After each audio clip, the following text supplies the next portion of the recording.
we have a great opportunity, a lot of new bodies. So getting to know each other, getting to know how to play with one another, getting back into a rhythm. That's what training camp is all about. Setting the tone in regards to how we work and how we function as a group.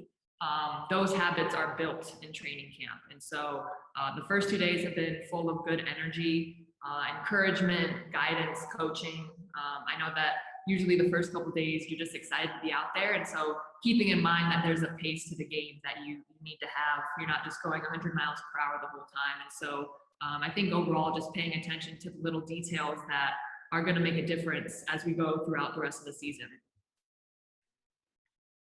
Thanks, Rashawn. We'll go over to Sabrina Merchant with SB Nation. Hey, Sydney. You mentioned a lot of new bodies, in camp this week. A lot of them are actually your position, right? The 2 and the 3. So I'm curious what you've seen out of the newbies, Stephanie and Bria and Nia, just, the new people. What are you seeing out of them? That's the beauty of this league is there are so many great women at every position who bring their own unique style to the table. And so you have Nia, you have Bria, who are familiar with the league. They've been on different rosters. They know how the league works. They know the pace, the physicality, and you can see that in how they work. And then you have Steph, who's coming from the college level, but she's a seasoned college kid who has been around for 6 years at that level. And she plays with pace. She has good speed. She works really hard. I love her work ethic. And I think each one brings a unique skill set to what they can offer to this group. And so far they're fitting in as we're teaching the systems and all these little details. But they're good players. I mean, they're professionals and they have earned the right to be at this camp for sure. Miriam Swanson, LA Daily News. Hey there, Sydney Wiese. Wondering, we were talking with Shanae about her documentary, The 144. Wondering if you knew she was doing that last summer in the bubble, and if you noticed cameras hanging around, what that was like on your end, and just sort of like what you know about this thing.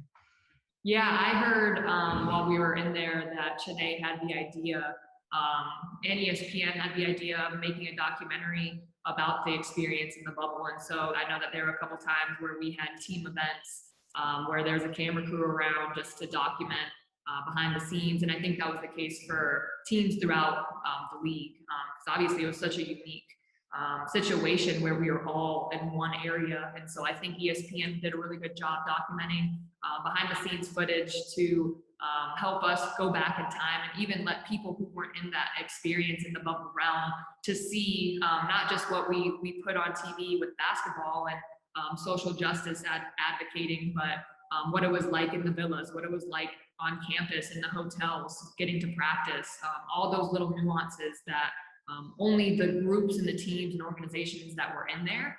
Now we get to share that with people who were not in that situation, which is, it's going to be really cool to see that production come together. Go over to Chris Henderson.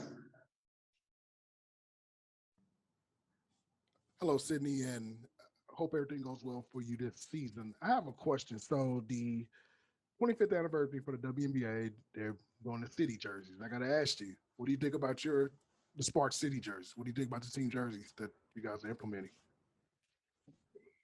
Nike did an amazing job with all the jerseys for all the teams. I heard that we were going to have 3 jerseys this season, and I thought they were just going to add a jersey onto our other 2. So to see completely new designs, out of the box styles, there's flair to them, there's swag to them, they're unique for each city, for each team. I think they tell a story. And so I love ours because I think it's a mixture of classic LA Sparks into the new era of what we're bringing to the table this year going forward. And so I love it. I personally wish there was a little bit more teal. I've always been a fan of the teal, but I'm not going to complain. I love the black. I love the purple. Obviously, the gold is legendary. And so I'm looking forward to wearing those this season for sure. We have time for 2 more today. We'll go to Brady Klopper with SB Nation. Hey, Sid. I'm wondering, your first few years in the league, kind of some obstacles with the injury, you had coaching changes, inconsistent playing time and whatnot. And now you're in your third year with Fisher, and your role kind of solidified a bit last year, especially with so many new players at camp.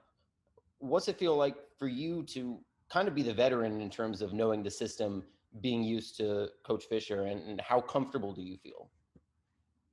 I think I'm in that I'm not necessarily a veteran yet. When we were introducing ourselves to the group, I said, I looked to our veterans and I said, I'm in my 5th year. Does that make me a vet? And they all said no. So I am not going to take that title yet. I'm still learning. I'm still growing.